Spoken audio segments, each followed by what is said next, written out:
Assalamualaikum dear students, welcome to the Azim group of publications. I am Nimra Adil, your chemistry teacher, and today I am going to solve exercise of chapter number 3 from chemistry book by Azim Academy. आज हम अपने जिस question को discuss करेंगे that is question number 11. हमारे पास पहला question है what is critical temperature of a gas and what is its important for the liquefaction of the gases. Discuss lens method of the liquefaction of the gases, यानी आपके पास critical temperature क्या है, critical temperature के बाद आपने ये बताना है कि लिक्विफिकेशन में इसकी क्या इंपॉर्टेंस है और साथ में अपने लेंस मेथड को बताना है. सेम वही टॉपिक्स हमने पीछे पढ़े हैं, वही है. क्रिटिकल टेम्परेचर वो टेम्परेचर होता है जिस टेम्परेचर से अबव गैस को आप कभी भी लिक्विफाई नहीं कर सकते, यानी उस टेम्परेचर की रेंज से अगर टेम्परेचर नीचे है तो आप गैस को लिक्विड में कन्वर्ट कर सकते हैं, लेकिन अगर इस रेंज से टेम्परेचर बढ़ेगा तो वो चीज़ लिक्विड में कन्वर्ट नहीं होती बल्कि वेपर्स में कन्वर्ट हो जाती है. तो ऐसे टेम्परेचर को हम क्रिटिकल टेम्परेचर यानी TC भी कहते थे. साथ में आपने उसका रिलेशनशिप बताना है कि लिक्विफिकेशन में ये कैसे हेल्प आउट करता है, और साथ में लेंस मेथड को बहुत डिटेल से हमने लॉन्ग क्वेश्चंस को पिछले चैप्टर के अंदर डिस्कस कर चुके हैं. नेक्स्ट पार्ट की तरफ आएं. What is Joule Thomson effect, explain its important in the Linde's method of the liquefaction of the gases. Sudden expansion of the gases causes cooling, जिसमें हमने पढ़ा था हाई प्रेशर से कम प्रेशर की तरफ जब चीज़ें मूव करती हैं, सडन एक्सपैंड करती हैं, तो उसकी वजह से कूलिंग होती है. और साथ में लेंस मेथड को भी हम डिटेल से ये लॉन्ग क्वेश्चन भी चैप्टर के अंदर डिस्कस कर चुके हैं. क्वेश्चन नंबर 12 की तरफ मूव करते हैं. Question number 12, what is the kinetic molecular theory of the gas, give its postulates. KMT theory क्या है, जिसके हमने पोस्टुलेट्स पढ़े थे, जिनमें से दो पोस्टुलेट्स हमने कहा था कि गलत हो जाते हैं. एक इंडिविजुअल गैस का वॉल्यूम आप इग्नोर नहीं कर सकते, निग्लिजिबल नहीं है, जबकि दूसरा आपने ये कहा था कि there is no force of attraction between the gas molecules. ये दोनों पॉइंट्स हमने फॉल्टी कंसीडर किए थे, लेकिन बाकी ओवरऑल वैसे वो फॉल्टी नहीं मांग रहा. फिलहाल आपसे वो पूरी डिटेल मांग रहा है कि काइनेटिक मॉलिक्यूलर थ्योरी है क्या, किसने पेश की और इसके पोस्टुलेट्स क्या हैं. नेक्स्ट क्वेश्चन इसी का B पार्ट है. How does kinetic molecular theory of the gases explain the following gas law, यानी काइनेटिक मॉलिक्यूलर थ्योरी को यूज करके आपने Boyle's law, Charles law, Avogadro law और ग्राहम लॉ को एक्सप्लेन करना है, और ये भी हम डेरिवेशंस के साथ इस चैप्टर के अंदर एक्सप्लेन कर चुके हैं. क्वेश्चन नंबर 13 है gases shows non ideal behaviour eight low temperature and high pressure, explain with the help of graph. हमने ये भी बात की थी कि जब टेम्परेचर कम था तो गैसेस आइडियल थी या नहीं थी, जब टेम्परेचर बढ़ा दिया था तो वो गैसेस आइडियल होती हैं या नहीं, जिसमें हमने ये कहा था कि जब टेम्परेचर कम रखा गया था तो ग्राफ हमने पढ़ा था जिसमें हमने कहा था कि वो जो PV=nRT का जो आपके पास कंप्रेसिबिलिटी फैक्टर है उसके साथ साथ चलती है, और कभी वो उससे डाउनवर्ड आ रही है, कभी बहुत डाउनवर्ड जा रही है. और वहाँ हमने ये पढ़ा था कि जब टेम्परेचर कम होता है तो वो नॉन आइडियल होती है, लेकिन जैसे ही टेम्परेचर चेंज करके एक नया ग्राफ हासिल किया गया था तो उस टाइम देखा गया था कि जैसे ही टेम्परेचर इंक्रीज करते हैं काइनेटिक एनर्जी बढ़ जाती है, मॉलिक्यूल बहुत दूर दूर चले जाते हैं, उनके दरमियान फोर्स ऑफ अट्रैक्शन उतनी डेवलप नहीं हो पाती और वो गैसेस आइडियल वेक्टर की तरफ मूव कर जाते हैं. तो ये बेसिकली वही ग्राफ आप लोगों की एक्सप्लेनेशन में यहाँ डिमांड कर रहे हैं. नेक्स्ट क्वेश्चन है question number B, do you think that some of the postulates of the kinetic molecular theory of the gases point out these postulates. Kinetic molecular theory के जितने पोस्टुलेट्स हमने पढ़े थे उनमें से कौन से पोस्टुलेट्स हैं जो गलत हैं, और अगर गलत हैं तो वो कौन से वाले हैं. दो पोस्टुलेट्स हैं. According to van der Waals theory there are two postulates. Kinetic molecular theory ने जो बातें की उनमें से दो बातें वॉन डर वाल्स ने गलत साबित की थी, और उसने उन्हीं की बेस पे वॉल्यूम करेक्शन और प्रेशर करेक्शन को एक्सप्लेन किया था. इनमें से पहला पॉइंट है there is no force of attraction between the gas molecule. Gas के मॉलिक्यूल के दरमियान फोर्स ऑफ अट्रैक्शन नहीं होती, ये कहती है काइनेटिक मॉलिक्यूलर थ्योरी. लेकिन वॉन डर वाल्स कहता है कि अगर आप प्रेशर ज्यादा करें मॉलिक्यूल एक दूसरे के क्लोज आ जाएंगे और वो फोर्स ऑफ अट्रैक्शन डेवलप कर जाते हैं. इसका मतलब अब वो आइडियल नहीं रही, वो नॉन आइडियल हो गई है. इसी तरह सेकंड पोस्टुलेट है the actual volume of the gas molecule is negligible as compare to the occupied volume. यानी एक इंडिविजुअल गैस की वॉल्यूम को आप इग्नोर कर सकते हैं as compare to total volume, लेकिन वॉन डर वाल्स कहता है कि आपके पास अगर गैस हाईली कंप्रेस स्टेट में है तो हाईली कंप्रेस स्टेट में आप उसको इग्नोर नहीं कर सकते. उस वॉल्यूम को हमने एक्सक्लूडेड वॉल्यूम या हमने उसको बी से भी डिनोट किया था वॉन डर वाल्स की इक्वेशन के अंदर। तो ये दो पोस्टुलेट्स थे जो काइनेटिक मॉलिक्यूलर थ्योरी ने कहा था कि फोर्स ऑफ अट्रैक्शन नहीं होती, हालांकि अगर हाई प्रेशर हो तो हो जाती है। दूसरा उन्होंने कहा कि आप इंडिविजुअल को इग्नोर कर सकते हैं वॉल्यूम को, लेकिन वॉन डर वाल्स कहती है कि आप इंडिविजुअल वॉल्यूम को इग्नोर नहीं करेंगे। नेक्स्ट आपके पास सी पार्ट है, hydrogen and helium are ideal at low temperature, यानी हाइड्रोजन और हीलियम दो गैसेज हैं, दोनों का जब टेम्परेचर कम है तो वो आइडियल है। लेकिन आपके पास अगर मैं बात करती हूँ सल्फर डाइऑक्साइड की एंड क्लोरीन गैस की, तो ये दोनों नॉन आइडियल है, यानी दो आइडियल है दो नॉन आइडियल है। आपने एक्सप्लेन करना है कि ऐसा क्यों है कि दो आइडियल है जबकि दो जो है वो नॉन आइडियल है। तो अगर मैं बात करती हूँ हाइड्रोजन और हीलियम की, तो hydrogen and helium have very low boiling point. At room temperature, their molecules have sufficient energy and are far away from each other. इन दोनों मॉलिक्यूल्स के दरमियान डिस्टेंस बहुत ज़्यादा है। डिस्टेंस ज़्यादा होने की वजह से बॉन्डिंग बहुत ज़्यादा स्ट्रॉन्ग नहीं है। इनके मेल्टिंग एंड बॉइलिंग पॉइंट क्या होंगे, कम होंगे। और इनके दरमियान अट्रैक्टिव फोर्सेस, चूँकि ये मॉलिक्यूल्स बहुत दूर है तो अट्रैक्टिव फोर्सेस ना होने के बराबर हैं, जिसकी वजह से हम इनको कहते हैं कि ये आइडियल है, क्योंकि आइडियल गैसेस के केस में there is no force of attraction between the gas molecules. लेकिन अगर मैं बात करती हूँ क्लोरीन की एंड सल्फर डाइऑक्साइड की, तो सल्फर डाइऑक्साइड एंड क्लोरीन के जो मॉलिक्यूल्स हैं उनके दरमियान फोर्स ऑफ अट्रैक्शन स्ट्रॉन्ग होती है।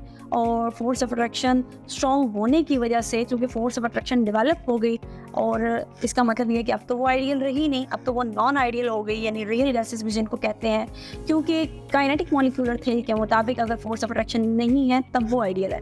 लेकिन इन दोनों में तो फोर्स ऑफ अट्रैक्शन है, इसका मतलब ये आइडियल नहीं है, ये नॉन आइडियल है। उसके बाद क्वेश्चन नंबर 14 की तरफ मूव करते हैं। Drive van der Waals equation for the real gases, जिसको हम डिटेल से डिस्कस कर चुके हैं। इसमें हमने वॉल्यूम करेक्शन, प्रेशर करेक्शन पढ़ा, और उसके बाद हमने एक इक्वेशन भी ड्राइव की थी, P is equal to nRT में P की जगह प्रेशर करेक्शन की वैल्यू, V की जगह वॉल्यूम करेक्शन से जो इक्वेशन आई वो is equal to nRT put करके हमने एक इक्वेशन निकाली थी जिसको वॉन डर वाल्स इक्वेशन भी कहते हैं। आपने यहाँ पे वो लिखनी है। नेक्स्ट हमारे पास है, what is the physical significance of the van der Waals constant A and B, give their units. आपके पास दो कांस्टेंट है, एक A है और एक आपके पास B है। A को हम अट्रैक्टिव कांस्टेंट कहते हैं, जबकि B को हम एक्सक्लूडेड वॉल्यूम कहते हैं। आपने इन दोनों के बारे में बताना है। अगर A की बात की जाए तो जिसको मैं अट्रैक्शन कांस्टेंट कह रही हूँ, और जबकि मैं B की बात करूँ तो जिसको हम एक्सक्लूडेड वॉल्यूम कहते हैं, यानी एक्सक्लूडेड वॉल्यूम वो जिसमें हम कहते हैं कि वो जगह जो गैस के मॉलिक्यूल्स ऑक्यूपाई कर चुके हैं वो एक्सक्लूडेड वॉल्यूम है, और ये 4 टाइम्स होता है एक्चुअल वॉल्यूम के। और इसको अगर आपने कैलकुलेट करना है तो V, हमारे पास अगर टोटल वॉल्यूम को देखा जाए तो V vessel is equal to V free, और प्लस आप B को ऐड करें तो टोटल वॉल्यूम होता है। तो V vessel is equal to V free plus B। हमारे पास एक इक्वेशन हम लोगों ने वॉन डर वाल्स में पढ़ी थी। अगर आप इस बुक के अकॉर्डिंग बात करें, वॉन डर वाल्स इक्वेशन में A को हम कोएफिशिएंट ऑफ अट्रैक्शन कहते हैं या अट्रैक्शन पर यूनिट वॉल्यूम भी कहते हैं। It indicates the strength of the intermolecular forces in gas, क्योंकि ये अट्रैक्शन कांस्टेंट है, इसका मतलब ये गैस के मॉलिक्यूल्स के दरमियान फोर्स ऑफ अट्रैक्शन को बता रहा है। जितनी फोर्स ऑफ अट्रैक्शन स्ट्रॉन्ग होगी उतनी A की वैल्यू हमारे पास ज़्यादा होगी।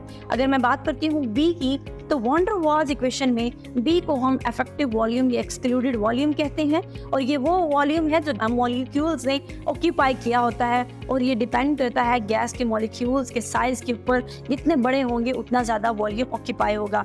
Greater the value of the B will be higher the message of the gases, जितने गैस बड़े उतनी जगह घेरेंगे, और इसका जो यूनिट है that is dm³ and mole -3।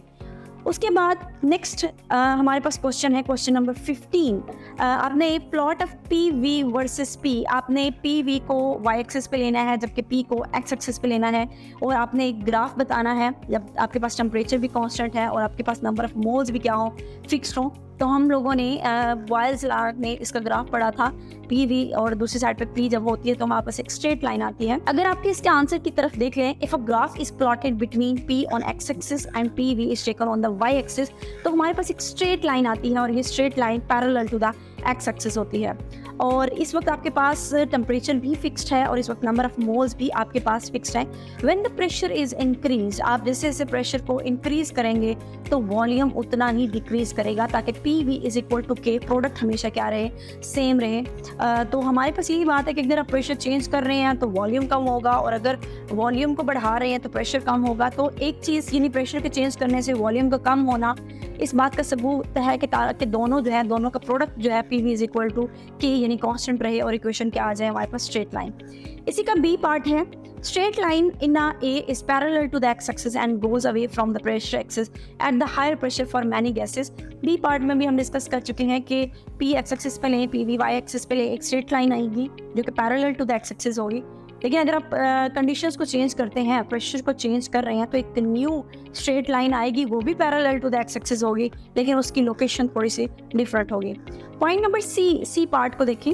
Pressure of the ammonia gas at a given condition, say 1 atmospheric pressure and the room temperature is less as calculated by the van der Waals equation than that calculated by the general gas equation। Ammonia gas है आपके पास जिसका pressure क्या है 1 atmosphere है, temperature भी आपके पास room temperature है। तो कहते हैं इस अमोनिया गैस का प्रेशर जब मैं van der Waals से कैलकुलेट कर रही हूँ तो और आ रहा है, और अगर मैं जनरल गैस इक्वेशन से कैलकुलेट करूँ तो और आ रहा है। तो इसको आप जस्टिफाई करें कि ऐसा कैसे हो रहा है। तो अगर मैं अमोनिया गैस की बात करूँ तो अमोनिया गैस एक पोलर गैस है और इसका प्रेशर जो है वो हमारे पास 20 एटमॉस्फेरिक प्रेशर इसका गिवन है।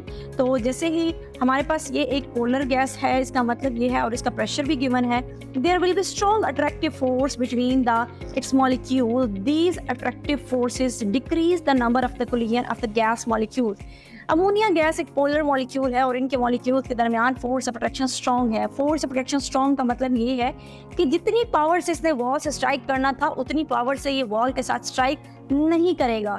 Due to these attractive forces, observed pressure will be less as calculated by the van der Waals equation। तो van der Waals equation के मुताबिक पीछे वाली नेबर मॉलिक्यूल उसको अट्रैक्ट करेंगे, पुल बैकवर्ड करेंगे, तो जितने प्रेशर से उसने जाके स्ट्राइक करना था वो नहीं कर पाएगी और प्रेशर कम एक्सर्ट करेगी। लेकिन अगर मैं बात करती हूँ जनरल गैस इक्वेशन की, तो जनरल गैस इक्वेशन तो अट्रैक्टिव फोर्स को कंसीडर ही नहीं करती। उनके अकॉर्डिंग तो there is no force of attraction between the gas molecules. तो अगर जनरल गैस इक्वेशन की बात करें तो general gas equation treats ammonia as an ideal gas, और आइडियल गैस के केस में there is no force of attraction between the gas molecule. और अगर हम इनके दरमियान फोर्स ऑफ अट्रैक्शन को निगलेक्ट कर दें देन द कैलकुलेटेड प्रेशर, यानी फिर अगर हम ये इग्नोर कर दें कि पीछे से उसको कोई पुल कर रहा है या कोई पीछे से उसको खींच रहा है, तो वो तो फिर फुल प्रेशर के साथ स्ट्राइक करेगी और मैक्सिमम प्रेशर वो वॉल के साथ ऊपर एक्सर्ट करेगी। इसी के साथ डी पार्ट है water vapours do not behave ideally at 273 degree centigrade. Water vapours ideally behave नहीं करते हैं जब टेम्परेचर 273 हो। 273 का मतलब है 0 डिग्री सेंटीग्रेड। ये एक ऐसा टेम्परेचर है जिसके ऊपर water vapours are present but they are very low to each other. यानी 0 डिग्री पे हमें पता है, जिसको हम फ्रीजिंग पॉइंट ऑफ वाटर भी कहते हैं, बर्फ बनना स्टार्ट हो जाती है, वेपर प्रेशर है लेकिन बहुत कम है। हाँ 100 डिग्री सेंटीग्रेड हो यानी 373 केल्विन हो तो मैक्सिमम वेपर्स हो सकते हैं, लेकिन 273 kelvin it's mean 0 degree centigrade, और इसका मतलब ये है कि इस टाइम वेपर्स की कंसंट्रेशन बहुत कम है। Sufficient force of attraction are present in its molecule. क्योंकि वेपर्स की कंसंट्रेशन कम है, इसका मतलब लिक्विड से बहुत कम चीज़ें वेपर्स में गई हैं। इसका मतलब ये है कि इस वक्त नीचे जब वो लिक्विड स्टेट या सॉलिड स्टेट में है तो इस टाइम उनके पास फोर्स ऑफ अट्रैक्शन बहुत स्ट्रॉन्ग है, जिसकी वजह से वो ऊपर नहीं जा पा रहे। Due to this reason water vapours behave non ideally.